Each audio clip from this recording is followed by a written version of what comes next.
Capítulo V. Las experiencias genéticas de los extraterrestres. Aunque ello tienda a quitarle aún más credibilidad al fenómeno ovni, es de sobra conocido que todo él tiene unas connotaciones sexuales que cada vez se han ido haciendo más manifiestas.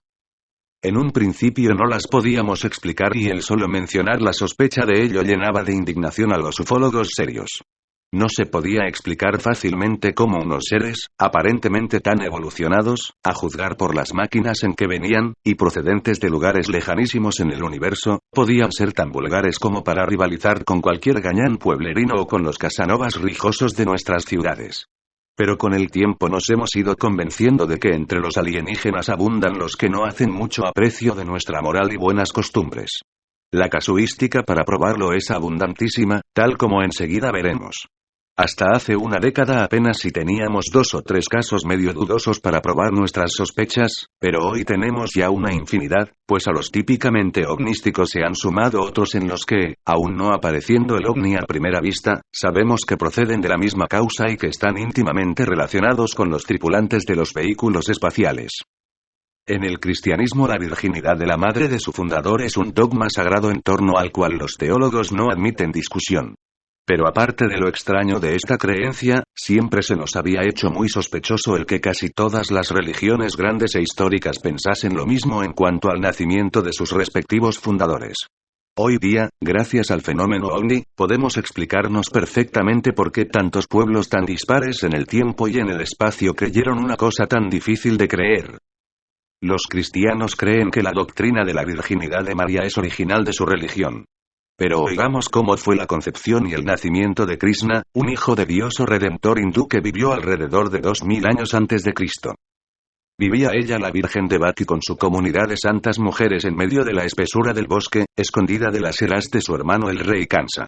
A veces, mientras dormitaba a la sombra de un gran árbol, se oían en el aire coros que cantaban Gloria a ti, Devaki.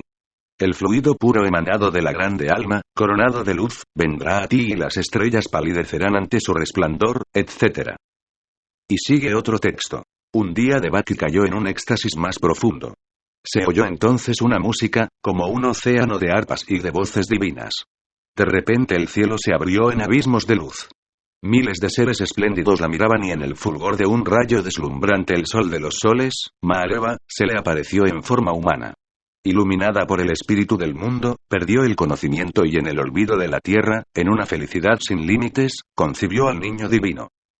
El jefe de los anacoretas se presentó ante Devaki y le dijo: la voluntad de Dios se ha cumplido.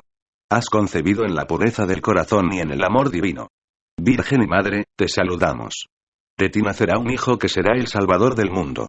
Tu hermano Kansa te busca para matarte con el fruto que llevas en tus entrañas. Es necesario escapar a su persecución. Los hermanos van a guiarte a las chozas de los pastores al pie del monte Meru. Allí darás a luz a tu hijo divino y le llamarás Krishna el consagrado. Además, hijos de vírgenes fueron, según leemos en la historia, Hércules, Sosios, Rómulo y Remo, Atis, Zoroastro, Dionisos, Perseo, Esculapio, Buda, Pitágoras, etc., y hasta en cierto sentido el mismo Platón. De la Virgen Marjata leemos en el Kalevala, la epopeya nacional finlandesa. Dio a luz un tierno niño, allí sobre la paja, tumbada en el pesebre, al lado del caballo de las hermosas crines. Lavó a su niñito, lo envolvió en pañales, lo acostó en sus rodillas y lo meció apretándolo suavemente contra su seno. Y hasta leemos que el caballo calentaba con el aliento el lugar.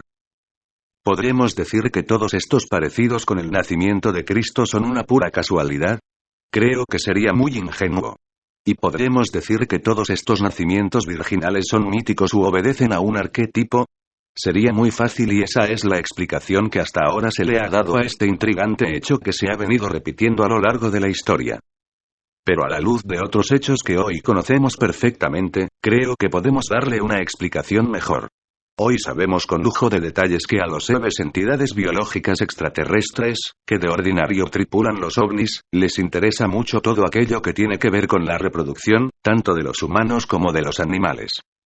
De estos podemos saberlo porque a los que han aparecido muertos y mutilados en las granjas, en muchas ocasiones les faltaban sus órganos genitales completos que habían sido extraídos con una precisión de cirujano sin rasgar tejido alguno. Y esto tanto en el caso de machos como de hembras a las que habían extraído todo el aparato reproductor sin desgarramiento de ninguna clase. De un hecho así he sido testigo de primera mano. Sin embargo, nos interesan más los datos referentes a los humanos.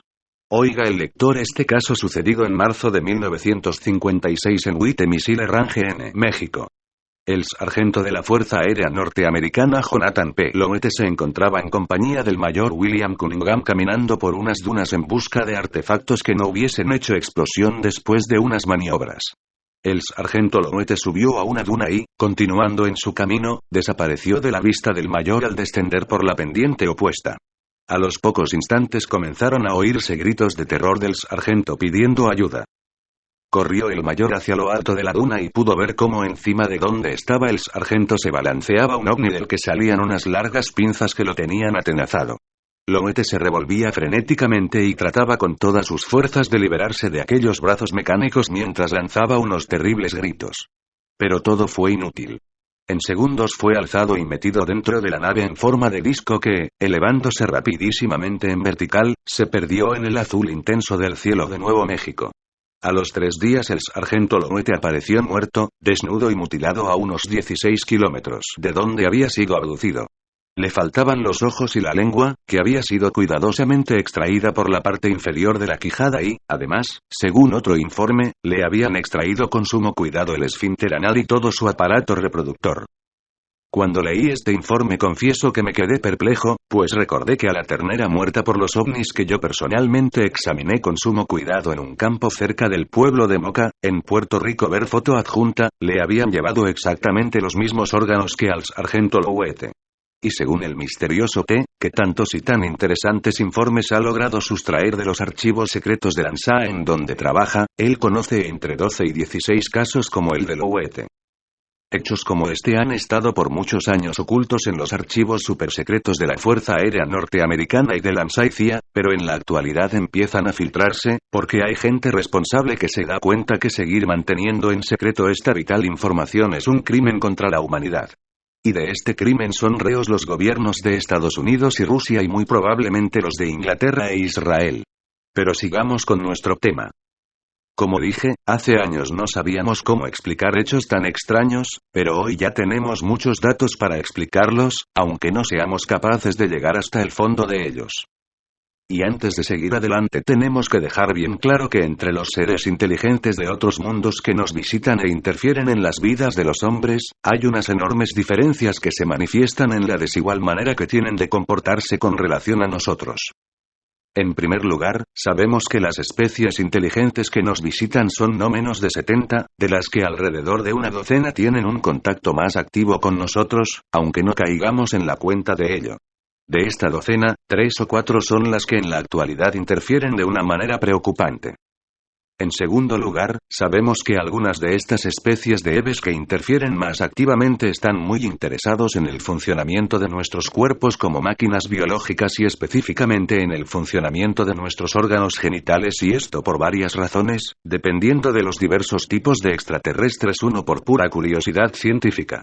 2 por deseo de cruzar su raza con la nuestra, para mejorar la suya o para conseguir un híbrido superior a ambas. 3 para estudiar de una manera muy particular nuestro todavía sano sistema de reproducción y así mejorar el de ellos, gravemente dañado por radiaciones y guerras atómicas en sus planetas hace miles de años. Algunos en la actualidad solo pueden reproducirse mediante el cloneo y por eso son tan parecidos unos a otros, pero eso conlleva graves limitaciones psicológicas. 4 Aunque parezca horrible, y de hecho lo sea, otros interfieren porque usan nuestras glándulas trituradas como materia prima para obtener material biológico y en concreto los llamados glandulares. Normalmente lo obtienen del ganado vacuno, pero no tienen inconveniente en obtenerlo de seres humanos cuando las circunstancias los obligan. Y, 5 Finalmente, otros interfieren por puro divertimento, como dice el Génesis, les gustan las hijas de los hombres debido a que nuestra anatomía y forma física es muy parecida a la de algunos de ellos. Me he detenido a especificar las diversas motivaciones que los seres tienen para interferir en la vida sexual de los humanos, pero no se crea que este es su único interés en nuestro mundo. Además de lo sexual y genético, son muchas las otras cosas de nuestro mundo que atraen su atención. Para que el lector vea que este interés que les atribuimos a los seres hacia nuestras prácticas y sistema de reproducción no es una pura teoría, le brindaremos unos cuantos hechos que lo confirman. Margarita vivía en una pequeña villa cuando una noche, estando en la cama, soñó, aunque de una manera muy rara, que unos individuos que entraban por la ventana la secuestraban y la llevaban a bordo de una nave espacial que flotaba en el aire no mucha distancia. Allí fue examinada por varios seres de muy baja estatura y sometida a ciertos tratamientos sexuales. Pasada aquella traumática experiencia, Margarita trató de olvidarla, hasta que al cabo de algo más de un mes notó que le faltaba la regla. Esperó todavía 2 meses más, y ante la falta total del período y ciertos síntomas muy extraños, decidió ir a un ginecólogo. El doctor confirmó sus temores y le comunicó que efectivamente estaba encinta de unos 3 meses. Margarita supo entonces que su extraño sueño no había sido tal cosa, sino una total realidad. Afortunadamente su cintura no acusaba todavía visiblemente el embarazo, pero comenzó a preocuparse por lo que sucedería de allí en adelante, pues en la pequeña ciudad en que vivía las madres solteras no eran vistas con muy buenos ojos. Cierta noche estaba en la cama enfrascada en su preocupación y a punto de dormirse cuando, en sus propias palabras, vi de nuevo aquel rayo de luz dorada que entraba por mi ventana. Inmediatamente después me vi otra vez a bordo de aquella nave rodeada de aquellos doctorcitos fantasmales que trabajaban en mi cuerpo. Recuerdo que sentí una fuerte sensación en el estómago y a poco estaba de nuevo tumbada en mi cama. Como notase algo raro tras esta experiencia, volvió al médico, el cual, muy extrañado, le preguntó cómo había sido el aborto, porque la realidad era que Margarita ya no estaba en estado. Según ella explicaba. Creo que aquellos enanos desagradables, de caras grises, me practicaron un aborto cuando estaba en el ovni. El doctor de la familia describió científicamente todo el suceso como una preñez histérica y dijo que probablemente yo estaba deseando tener un marido y una familia y todo se había debido a fenómenos mentales inconscientes. Yo le agradecí muchísimo su explicación, pero no me la creí. En la ciudad de Guadalajara, en México, la esposa de un amigo mío me contó algo muy parecido que le había sucedido a ella. Fue tal el shock que le produjo el sueño, que hasta llegó a confesarle a su marido, con lágrimas en los ojos, que había tenido relaciones con otros hombres, pero que no sabía cómo había sido y que le juraba que no lo había hecho voluntariamente. Tras de aquel extraño incidente, que se repitió, tuvo varios abortos inexplicables y me confesó que muchas veces se quedaba mirando a la ventana de su habitación porque tenía terror de que por ella, cuando estuviese sola, iban a aparecerse otra vez aquellas gentes que en sueños se la habían llevado y la habían violado. Seguramente si se sometiera a una sesión de hipnosis afloraría toda la inquietante realidad que ahora subyace reprimida debido a una manipulación mental, en el fondo de su psique. Isabel K. es una joven universitaria estudiante de física, que trabajaba en un campamento de verano. Un buen día vio a poca distancia un ovni y estuvo observándolo por un buen rato. Al día siguiente, cuando guiaba su coche hacia el campamento, volvió a verlo, pero en esta ocasión el ovni vino hacia ella y se puso encima de su automóvil, acompañándola durante bastantes kilómetros. Pocos días después, cuando me encontraba en mi cuartito una noche preparándome para meterme en la cama, sentí la clara presencia de alguien, pero no podía ver a nadie. Muy intranquila, se echó a dormir, y a poco sintió que el colchón se hundía como si alguien se hubiese echado al lado de ella. Se incorporó, pero no podía ver nada extraño, hasta que notó claramente que una mano invisible le estaba acariciando los senos. Quiso huir o gritar, pero no logró hacer ninguna de las dos cosas. A partir de aquel momento de terror no puedo recordar nada más de aquella noche. Por la mañana me desperté con la sensación de que había sido violada mientras dormía. Y yo creo firmemente que esta experiencia sexual está íntimamente relacionada con el ovni que vi en días anteriores. Una joven recepcionista de Los Ángeles caminaba una noche por la playa solitaria cuando se le acercó un ser de otro mundo que la invitó a hacer el amor. Ella no se negó y dice que lo pasó muy bien con él, a pesar de las marcas que le dejó en el cuerpo después de la experiencia. No solo eso, sino que le aseguró al ufólogo que la entrevistó que su amante extraterrestre se había aficionado a ella y se le presentaba con frecuencia por las noches en su habitación. Dijo que sus abrazos eran tan tórridos que le dejaban unas marcas redondas en el cuerpo. Estas manchas redondas eran lo primero que, en los procesos de la Inquisición, buscaban los inquisidores en el cuerpo de las brujas, como una señal de que éstas habían tenido trato carnal con el demonio. Podría citar alrededor de una docena más de casos por el estilo que conozco, pero terminaré con este hecho que me fue narrado en Colombia, por los años 60, cuando yo todavía creía que estas cosas eran puras habladurías de gente alucinada. Doña Engracia me contaba que una hija suya de 12 años, muy tímida pero ya muy desarrollada, se le quejaba con frecuencia de que por la noche querían abusar de ella cuando estaba en la cama. Ella se resistía, pero decía que no la dejaban moverse. Doña Engracia, con gran sentimiento, me decía que ella la zarandeaba y casi le pegaba cuando la niña se lo contaba, amenazándola si seguía con aquellas tonterías con decírselo a su padre, que de seguro le daría una paliza. Pero un buen día mi pobre niña vino llorando toda ensangrentada entre las piernas, y aquello me volvió loca. Lo guardamos en secreto entre las dos y nos fuimos a ver al señor cura, que nos dijo que aquello era cosa del maligno, que quería entrar en el cuerpo de la niña. Le rezó unas oraciones y nos dio mucha agua bendita para que rociásemos la cama y el cuarto. La niña se fue al poco tiempo para Bogotá, pero, según me dijo su madre, nunca se había sentido bien desde entonces y seguía quejándose de molestias durante la noche. Qué lejos estaba yo de saber todo lo que hoy sé en este tema. De haberlo sabido hubiese hecho un esfuerzo por localizar a la joven para saber en qué había parado todo aquello y ayudarla en lo que estuviese en mi mano.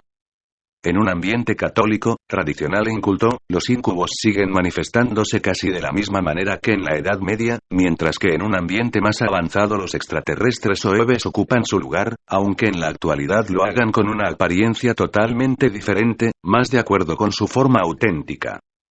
Y no se crea que estos hechos solo le suceden a las mujeres. En mi libro La Granja Humana narro muy de pasada el caso de mi amigo Julio.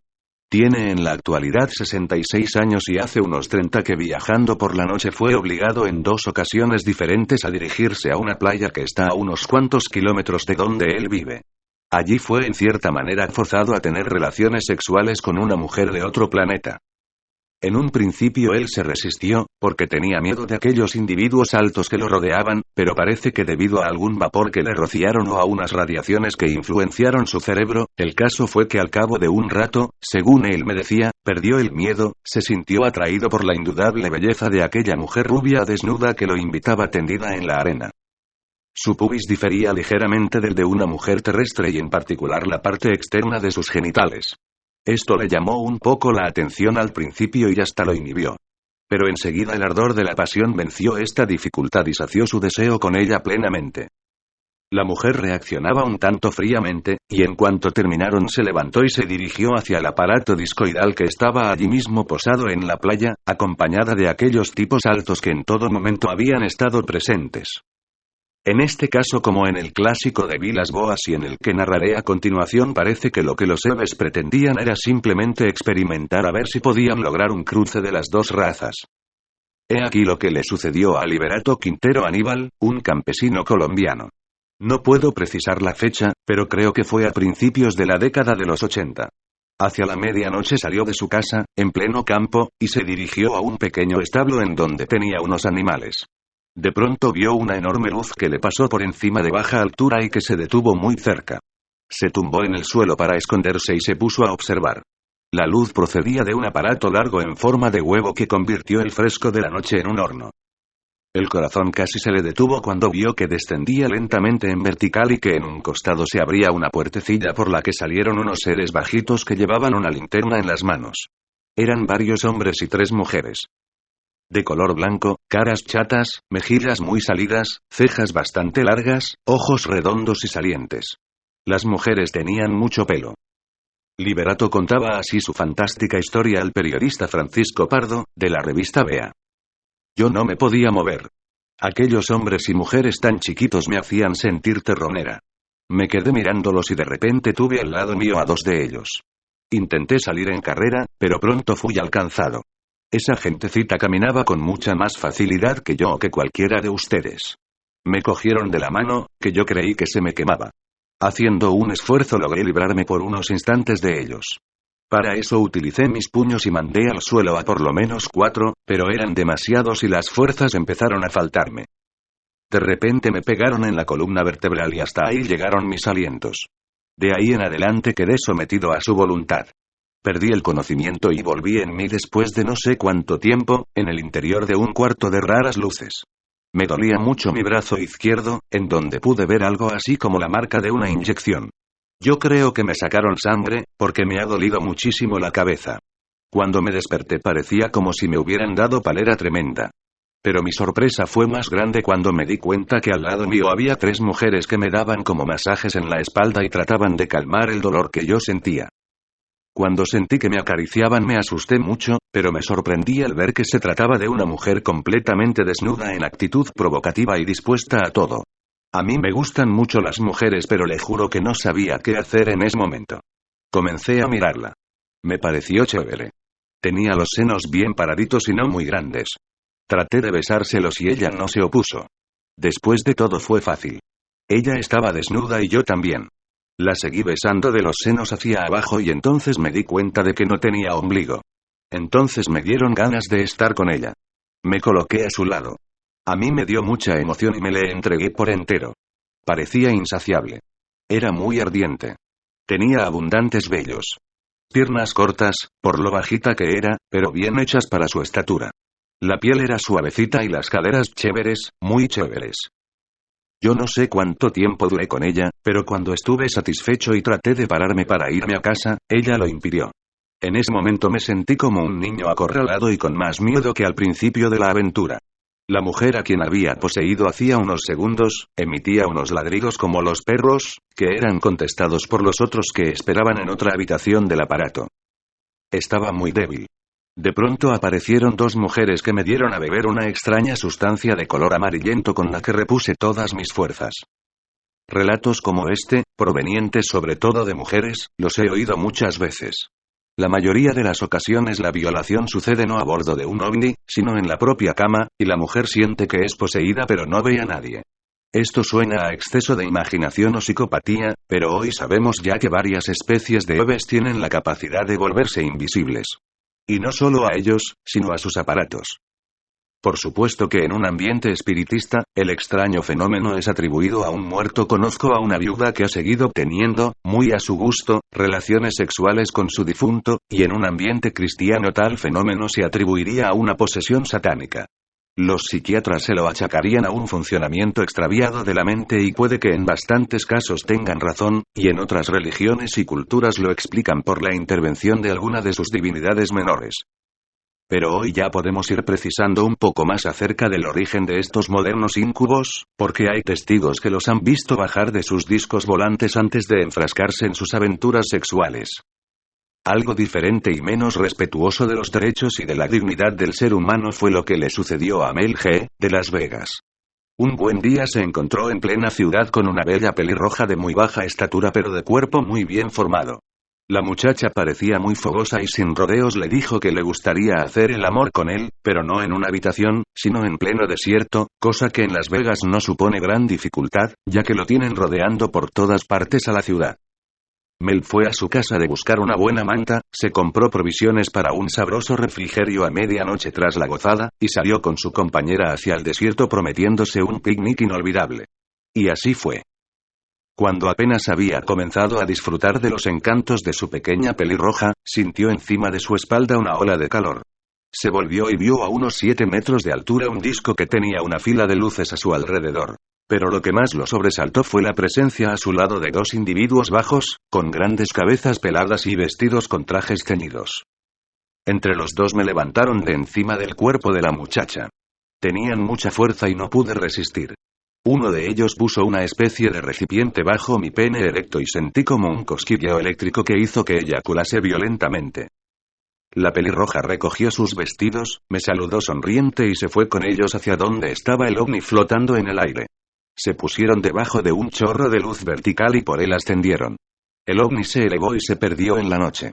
Y allí me quedé yo, con mi pobre miembro desinflado, pensando en si aquello había sido real o imaginario. El lector tiene todo el derecho, ante casos como este, a dudar de la veracidad del suceso. Pero no así ante hechos como el que enseguida narraré, porque está muy bien documentado y fue investigado muy a fondo nada menos que por el Dr. Inek y por el conocido psicólogo norteamericano Dr. Leo Sprinkle. Era la 1:15 de la madrugada del día 12 de junio de 1974, cuando Daniel Perkins, conduciendo su propio automóvil, se dirigía a su trabajo en las afueras de Las Vegas, Nevada. La noche estaba clara y pudo ver en el cielo una luz azul intensa que se fue haciendo más grande. Como le llamó mucho la atención, paró el auto y se bajó para observar mejor. De pronto sintió un fuerte mareo y se metió de nuevo en el coche. Pasado un rato se sintió mejor. Miró de nuevo al cielo y vio cómo la luz se alejaba. Encendió el coche y se dispuso a seguir para su trabajo. A los pocos instantes comenzó a sentirse tremendamente intranquilo. Pensaba que su mujer podía estar en peligro. Miró el reloj y se quedó asombrado cuando vio que eran ya las 6 de la mañana. Entonces dedujo que su mareo había sido mucho más largo de lo que él había pensado en un principio. Aturdido, decidió volver a su casa. Allí le contó a su esposa, Charlotte, todo lo que le había pasado y entre los dos pensaron acerca de las 4 horas perdidas de las que no recordaba absolutamente nada. Tras una serie de vacilaciones, el Dr. Inek se hizo cargo del caso y pidió la colaboración del Dr. Sprinkle, muy experto en este tipo de investigaciones. Hubo una primera entrevista de los Perkins con Inek y Sprinkle en el Hotel Tropicana de Las Vegas, y en ella se acordó someterlo a una serie de sesiones hipnóticas. La primera duró 7 horas y posteriormente hubo varias más, pero al final se logró llenar el vacío de las 4 horas perdidas. Transcribo algunas frases de las largas sesiones. La luz se acerca y se para sobre mi auto. Descienden. Aparecen junto a mí 3 seres muy bajitos.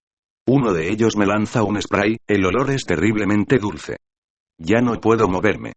Me sujetan y me llevan al interior de la nave. No puedo resistirme. Me bañan en un líquido espumoso. Hay una luz intensa, me tumban en la mesa. Les pregunto qué quieren hacer conmigo. Me dicen que no me harán daño, que no tema. Que me han inmovilizado porque soy de reacciones violentas.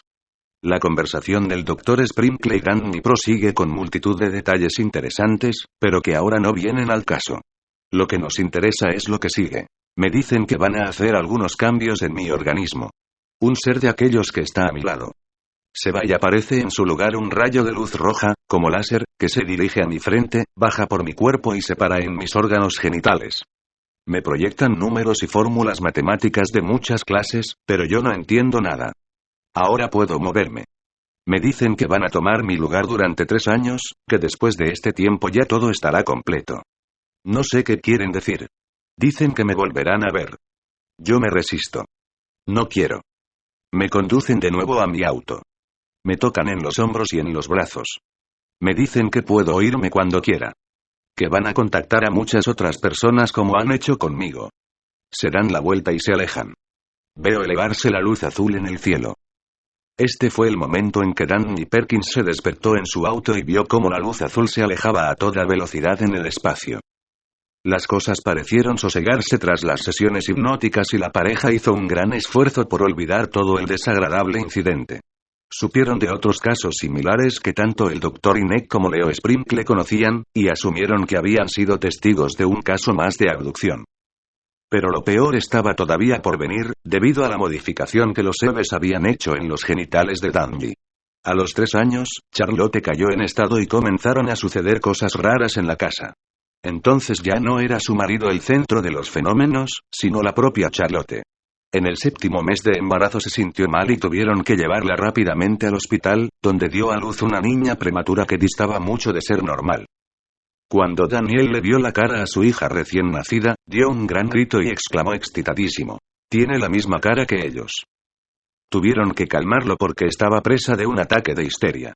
Tanto antes como después del parto, los Perkins y la madre de Charlotte sentían una extraña presencia en la casa, como si alguien los estuviese espiando, aparte de que sucedían toda suerte de fenómenos extraños. La bebé nació muerta, según el dictamen del Dr. John W. Grayson, quien le practicó una detalladísima autopsia que duró 48 horas, el 13 de junio de 1977. Resumiré el extensísimo índice. La criatura pesaba 2 libras y 14 onzas. Los ojos, nariz y boca apenas si estaban marcados y las orejas estaban colocadas más abajo de su sitio normal y además de dientes.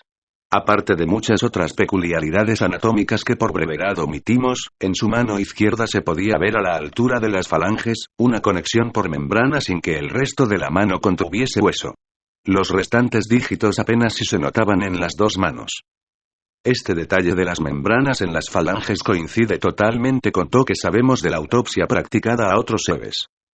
A todos estos casos tendríamos que añadir el reciente de Trista Tilton, perfectamente investigado por Wood Dawkins, autor del famoso libro Los intrusos. A los 10 años en 1962 fue llevada de bordo de un ovni, en donde le hicieron un examen físico. Muy probablemente la prepararon para lo que más tarde pensaban hacer con ella. En 1971, cuando todavía era soltera, de nuevo fue llevada de bordo por unos grises, y se le implantó un óvulo fertilizado. 2 o 3 meses después repitieron la visita y la trasladaron de nuevo a una nave para extraerle el feto. Le dijeron que algo había resultado mal. Aunque sabiendo lo mucho que mienten, es muy posible que lo hiciesen por los mismos motivos por los que en otras ocasiones han retirado fetos del útero de otras mujeres. En 1976, ya casada, pero tras un largo periodo sin actividad sexual con su marido ni con ningún otro hombre, resultó que estaba en estado. Sometida a hipnosis se halló que había sido llevada de nuevo a una nave en donde le habían implantado otro óvulo ya fecundado con el semen de un extraterrestre, al que ella pudo ver años más tarde. A los 9 meses nació su hija que según ella se parece mucho a su padre no humano. En 1985, estando en Tucson, Arizona en una noche en que se vieron sobre la ciudad una gran cantidad de luces, de nuevo se vio a bordo de un ovni en donde se limitaron a darle información. Uno de aquellos seres, más alto que los otros, la tocó en la frente y desde entonces Shrista dice que su vida cambió radicalmente. En 1987, cuando conducía durante la noche su coche por una carretera solitaria, fue de nuevo abducida a bordo de un ovni en donde la volvieron a examinar físicamente. Entre otras cosas le dijeron que su hija también había sido abducida. Este detalle y otros que conocemos de familias enteras, nos demuestran lo que hace tiempo venimos diciendo, que las experiencias genéticas de ciertos extraterrestres son también generacionales. Shrista, tras haber sufrido mucho en todos estos años pasados, es en la actualidad una mujer mucho más centrada, gracias no solo a la ayuda que ha tenido de varias personas inteligentes, sino por haber usado su cabeza sabiamente, aceptando lo inevitable y tratando de buscar la parte positiva de toda su compleja experiencia. Desgraciadamente no sucede lo mismo en otras partes del mundo y con otros abducidos. El desconocimiento y la negación total de estos hechos por parte de las autoridades y en concreto de los psicólogos y psiquiatras, hace que las víctimas de estos hechos, que pese a las apariencias se cuentan por miles, se encuentren totalmente indefensas y carentes de todo auxilio. La mayor parte opta por sufrir en silencio su martirio y las que desesperadas se deciden a comunicarlo, se encuentran de ordinario con una total incomprensión, cuando no son objeto de burla por aquellos que deberían ayudarlas. Esto hace que en no pocas ocasiones hayan recurrido a la extrema solución del suicidio. Las conclusiones que ATE y de los anteriores casos se pueden sacar son de gran trascendencia en lo que se refiere al título de este capítulo. Y por lo que podemos ver, sus experiencias en torno a los procesos reproductivos de los humanos son muy variadas, dependiendo de lo que cada especie de aves pretenda con ellas. En muchos casos lo único que buscan es obtener embriones híbridos con los que hacer sus experiencias biológicas. Esta es la razón de los abortos que con tanta frecuencia sufren las mujeres que dicen haber sido violadas por un extraterrestre. Según un informe, el feto es retirado a los 3 meses porque de seguir en el vientre de su madre se produciría un aborto natural. Tras el aborto forzado, los bebés se encargan de su futuro desarrollo extrauterino. Otros fetos humanos son usados de maneras diferentes para fabricar glandulares, para desarrollarlos hasta convertirlos en androides de varios tipos, para obtener de ellos material biológico necesario para la fabricación de robots o sintéticos, etc. El tema es horripilante, pero no ganamos nada con seguir ocultándolo o ignorándolo. Desconocemos las metas concretas de las experiencias de gran alcance en torno al ADN que los seres están realizando en la actualidad en sus laboratorios subterráneos, de los que sabemos la ubicación en los Estados Unidos, con el conocimiento de las autoridades de aquel país. Pero sí conocemos el resultado de otras experiencias suyas. En la actualidad hay muchos niños humanos que han sido tratados o manipulados cuando estaban en el vientre de sus madres. Son, en cierta manera, mutantes de la especie humana. Suelen aprender a leer solos y desarrollan cualidades físicas y sobre todo mentales extraordinarias. Por el contrario, otros salen muy deformes y hasta monstruosos, como el bebé nacido en un hospital de Ponce, Puerto Rico en 1979, que, aparte de tener una cara velluda y horrible, solo quería beber sangre. Murió a las pocas horas de haber nacido después de haber pronunciado unas palabras que aterrorizaron a las enfermeras que lo contemplaban muertas de miedo ante su fealdad. En mi libro La Granja Humana narro el caso de Mario. Pero allí no hablo de cómo fue su gestación. Según lo que le ha dicho el Eve que lo visita en su casa de Madrid, ellos intervinieron desde antes del momento de la fecundación de su madre, retirando de ella un óvulo e implantándole ciertos genes que a ellos les interesaba que Mario tuviese. Posteriormente volvieron a colocar el óvulo en los ovarios de su madre, listo ya para ser fecundado por su marido y dar lugar a un ser completamente humano pero con ciertas mutaciones. Esta es la razón de por qué Mario, aún teniendo rasgos familiares, es por otro lado tan diferente de sus hermanos. En cambio, curiosamente, se parece al Eve que lo visita, que no pertenece a la especie de los grises y es más bien alto y parecido a nosotros. Ver apéndice sexto, los extraterrestres buenos. Volvamos a las concepciones virginales con las que iniciamos este capítulo. Dados sus enormes conocimientos sobre biología, a los Eves no se les hace nada difícil hacer concebir a una virgen. Pueden hacerlo sin que ella se dé cuenta, tal como hemos visto en algunos de los casos expuestos, y pueden hacerlo teniendo ella plena conciencia de lo que está sucediendo, pero manteniendo todo el hecho en un plano inmaterial y místico, haciéndole creer a la mujer casada o a la doncella virgen que el que fecunda es un dios tal como sucedía en las religiones antiguas o el Espíritu Santo, tal como se cree en el cristianismo. El propósito que los Eves tendrían en la creación de los muchos hijos de Dios con que nos encontramos en la historia, concebidos por madres vírgenes, sería darles credibilidad tanto a ellos como a la religión que fundasen. Al fin y al cabo todas las religiones no han sido otra cosa que elaboradísimas estrategias que estas entidades han usado para mantener confusa y dividida a esta pobre humanidad a lo largo de toda su historia. Ternera muerta por un ovni en el pueblo de Moca, Puerto Rico el 1 de marzo de 1975. Le llevaron la lengua, los ojos, el esfínter anal y todo el aparato reproductor, igual que al sargento Lomuete. Foto del autor.